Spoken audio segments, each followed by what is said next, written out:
Ang number one kailangan mong baguhin sa sarili mo para mabago yung buhay mo is baguhin mo yung mindset mo. If you feel like lugmok na durog ka na, lagi mong isipin may katapusan ng lahat.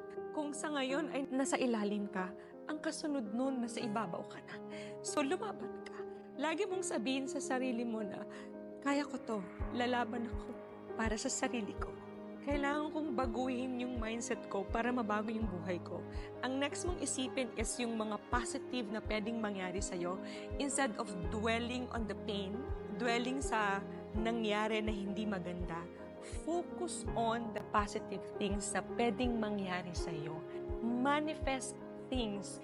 If you like to have a great relationship, a great partner, pray about it, manifest it, and it is done. Huwag mong isipin na hindi mangyayari yun.